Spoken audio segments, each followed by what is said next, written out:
Hey guys, just want to give a quick note before the episode really gets started.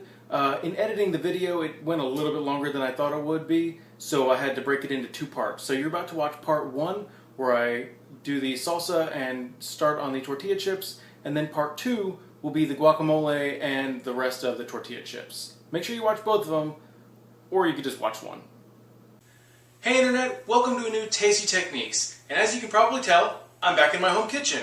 And while I didn't expect to be gone so long from my vacation, I am back. I've got a lot of really good ideas to help you guys through a whole new season of Tasty Techniques. So I'm going to get all these caveats out of the way and start actually doing stuff because we have a lot to cover today. So as you probably know, football season just kicked off, basketball season's about to start, and a lot of you are probably going to have people over at your house. You're going to be going to parties to watch games or just hang out. So what better to bring than a dip? So today we're going to cover salsa, guacamole, and I'm going to show you how to make your own tortilla chips. It's going to be all very easy. The salsa and the guacamole both use a lot of the same ingredients. Just going to show you some basic techniques, and I'll tell you at the end how you can spice them up, make them even better than I'm making them tonight. And trust me, you won't be able to go wrong. So I'm going to bring it to the cutting board and we're going to get started. Okay, so I lied. We're not going to the cutting board just yet. First thing I want you to do is turn your broiler on to high if you have it. Mine doesn't, it's just on. And I'm going to crack my oven door a little bit so that way the broiler doesn't turn off. We're going to be roasting jalapenos, and this is a technique you can use for corn or any other really peppers. I like using for poblanos or even red peppers. You can have roasted red pepper. And I'm going to show you how to take the skin off of that, but we need the broiler to preheat first. So while that's working, now I'm going to bring you over to the board and we're going to start chopping stuff. Now we are going to be dealing with quite a number of ingredients, so I'm not going to do the whole run through. You'll just kind of see as I go along, but first I'm going to use a red onion here. I've already chopped the other half of this guy just to kind of cut down on time, but I want to show you. I like to do a fine dice, so I've peeled it, cut it in half, and I left some of the root end intact. As you can tell right there, it'll help our dice. So what I like to do is a small dice, so I'm going to stand this guy up on its side, and then very carefully, keep your hand out of the way. I'm going to go one slice down just like that, going almost all the way through. And I'm going to move up a little bit and do the exact same thing. And I'm going to lay them back down. Now with that part of the grid in place, I'm going to cut vertically down the onion. If some of it comes off in your knife, don't worry about it, it's fine. And it doesn't have to be perfect. Just go slow, keep your other hand out of the way, and try to make your vertical grid as even as possible. Believe me, you can do this. It is very simple, and again, you'll get onion flying all over the place. We'll put that in the salsa. It'll still taste really good. So now you've got your whole grid. Just chop right through what you've just cut, and you'll get wedges. But also, your onion will just start falling where it's supposed to go, all over your counter as well. And now we've got half of a red onion ready to go. Okay, so moving on from the red onion to a Roma tomato. I've got a few of these, but I just want to show you one. So I like to slice the top off and a little bit of the bottom off, just because that tip there is kind of difficult when you're starting to cut it down. So this guy's able to stand up now. I'm going to cut down vertically, down the middle as best as I can. And then inside here there's a bunch of moisture and goo and seeds. None of that we really want in our salsa. So I'm just going to kind of find the ribs here and carefully cut down. And then you can kind of get in here, again very carefully, move very slowly so you don't catch your hand in there, because hand in your salsa doesn't taste very good. Not that I would know, it's just what I hear. So if you've got some of the leftover kind of juice in the tomato, I'm just going to scoop that out into my sink over here next to me and get all the seeds out. So I'm going to repeat that with the other side here. Just very carefully moving through. You can definitely get in here with your hand as well, and just dig it out with your paws if you wanted to. There's no shame in that. So with this guy cleaned up, I'm going to get the seeds out and then move on to the next step with this. Now that I've broken down the tomato I was working on, I got rid of all the seeds and the juice that was inside, I'm going to cut these into thin strips. Now you want to be, for one, again, very careful of your fingers, but then you kind of want these strips to be the same size-ish as the red onion. Now I like to cut it pretty small because you've got to remember this is going to be going on a tortilla chip, and you don't want the salsa to be bigger than the chip. So then you can take your thin strips here and kind of line them up again, kind of like so. It doesn't have to be pretty or perfect, just kind of relatively even on one side here, and then you're going to bring your knife again through them just like this, and you want this to be about the same size as you made the original strip. So you have nice little cubes of tomato here, and nice little small cubes at that, so it'll fit really nicely on a tortilla chip. So I'm going to finish up the other half of the tomato, and then I've got some other ones that I'm going to cut down, and then we're going to move on. Okay, so we're going to take a break from chopping for just 1 second, because I want to roast some jalapeno peppers. Now, for these 2 dips, we're going to use a total of 4 jalapenos. I'm going to roast 2 of them. So remember, we had the broiler turned on to high, so these are going to go right on the rack. Carefully place them directly on the rack underneath your broiler. Don't leave your hand under there for too long or you're going to broil your hand. Now keep the door cracked. Not only will it encourage your broiler to not turn off, it'll also encourage you to keep an eye on your peppers so they don't burn. So I'll show you when I'm about to turn them, but they will blister and get kind of dark on each side. It'll probably take about 3 or 4 minutes per side. Okay, so we're back to the board. My jalapenos are roasting right now, so I might as well go ahead and show you how to cut down this red pepper that we're going to use for our salsa. So obviously this big bulky green stem, we can't use it. So I'm just going to chop off just a little bit here off the top, and we're going to keep the this top part because we can chop that down and use that in our salsa. And then I'm also going to take off just a little bit off the bottom here. It's going to make our life a little bit easier. I'll keep that and chop that separately. Now, this may make me a bit of a nerd, but I like cutting down red peppers like this because it's kind of fun. So cut down one of the walls here and then lay the pepper on its side. So right here you can open this up and then very carefully bring your knife in here and just kind of start sawing away at the veins here, the inner membrane, and you can open up the pepper kind of like a book and roll, and then there. All of your seed pod is out in one piece. That goes in the trash, and then we've got one big kind of flat pepper that we can deal with. I like to cut this into more manageable pieces just because, well, it makes it more manageable. So I've got 3 tiles of pepper here, and we're going to dice that into a fine dice, kind of like we did our tomato. Now in this tile we have still a little bit of the membrane here, so I'm going to take my knife and just kind of horizontally saw narrowly through the skin and just take it out like that. When you do that, be very careful. Again, keep your hand out of the way. I can't stress that enough. You don't want to cut yourself while you're doing this. So now we've got a nice clean pepper here. So I'm going to flip this over with the skin side up. And then just like my tomato, I'm going to come through and make thin cuts right along here. This is coincidentally called a julienne. Okay, so I've got my thin strips of pepper. Looks very nice. It's going to taste great.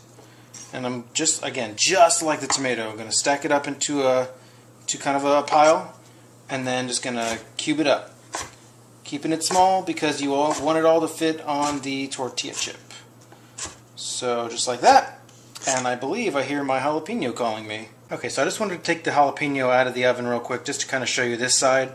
I got a really dark spot here. This spot over here is, oh, very hot, but also kind of blistering. This is good. You could probably even take this a little bit further, but I'm not going to tonight. I'm going to go ahead and roll this over in the broiler and start getting all the sides. The goal is to make all of the jalapeno look as close to this as possible.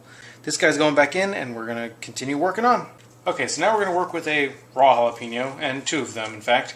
As you can tell, I've donned a protective glove because the oils of this jalapeno will stick to your hand and make it burn later, and other things that you touch with your hand. So, first things first, top comes off and the bottom comes off. Those go in the compost heap. And like the red pepper, we've got a ton of seeds in here. So I'm just going to chop right down the middle here.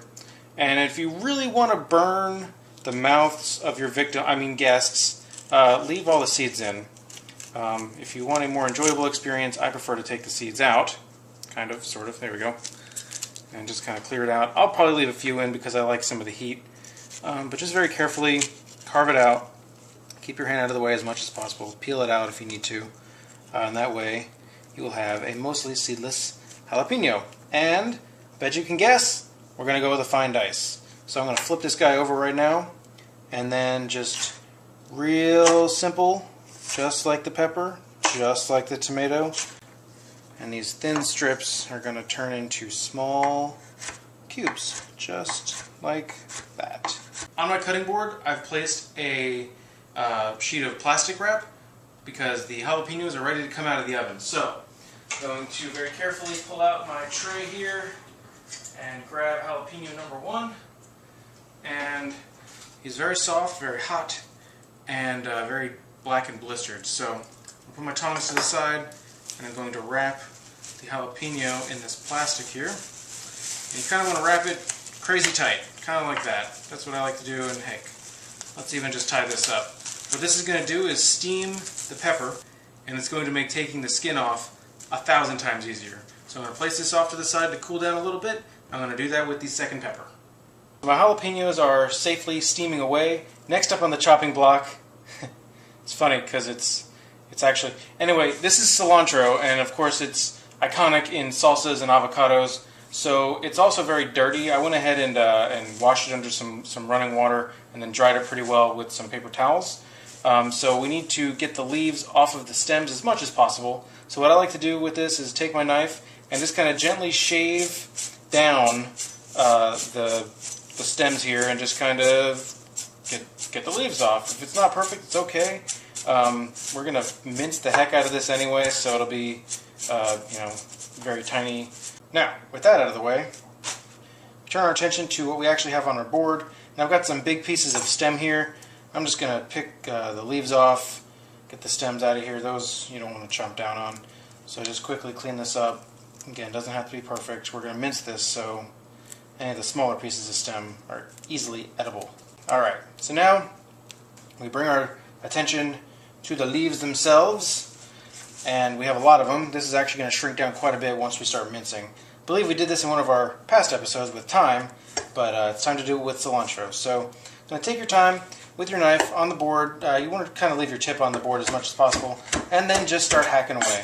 I like to do a couple passes through, kind of reorganize my stack here, and go through once more. Now, you're going to keep doing this until it just looks like a big pile of green. You're going to get a lot of smells of cilantro in your nose. It's going to smell fantastic. It's going to make you really want to eat this salsa. So have a good time. Chop through this cilantro. And I've got a decorative bowl that I'm going to place mine in. Yours doesn't have to look quite this cute, but if it does, hey, we're all winners. So I'm going to finish up the cilantro. And I believe our jalapenos will be ready to take the skins off. And then it's almost salsa time. Okay, so most of our knife work is done. At this point, I need you to turn your oven to 400 degrees. It should almost be there anyway from when you had your broiler on, but we're going to actually bake our tortilla chips instead of deep frying them. It'll keep them a little bit healthier, and it'll make it a lot easier, and clean up will be easier, and it'll just be easier. So I've gone ahead and done that. My oven is preheated. We're going to skin these jalapenos, finish up the rest of our knife work, and then it's all assembly from there. So I've got my jalapeno here. Going to carefully unwrap it from its gift wrap. It's had a couple minutes here to steam. Like I said, that steam's going to get between the layers of the pepper, and I'm just going to tear into this and loosen up the skin. So it's very soft. It's cooled down actually quite a bit. So I'm going to use the back of my knife, not the sharp end, because that'll kind of ruin things. I'm going to hold the jalapeno and just that happens. Very carefully just start kind of peeling away the skin. It may take a little bit of force at the beginning, but as you can see, the skin will come right off. So we're just going to peel off all the skin. There's not very much. These jalapenos are pretty small. If you don't get all of it, it's not going to be the end of the world. You'll just have little black flecks in your salsa. It'll be fine. So there, all that skin's off of that jalapeno. Get rid of that off my hands. Now, I'm going to cut this guy in half. And because it's basically cooked, all this interior membranes and the seeds, this will be a lot easier to just scoop out with your fingers. You don't have to worry about getting in there with your knife and risk hurting yourself. So with all that out, I'm going to flip it back over, get rid of that. There we go. Clean up my board so you can see. There. And then kind of just like everything else, it doesn't have to be perfect. It's going to be a lot harder to cut into equal little cubes because it's very flimsy and very soft. So just do the best you can. Again, fingers out of the way. And just kind of rough it up here a little bit. Because it's roasted, it's going to be a little bit sweeter than a normal jalapeno. So the pieces can be a little bit bigger if they turn out that way. It won't be quite as spicy or hot. So I'm going to finish that with the other half of the jalapeno here and the other jalapeno. And then, by golly, it's about assembly time. Okay, so all of our pieces of the puzzle are in place. There's a few last minute things that we need to do, but our salsa is ready to come together.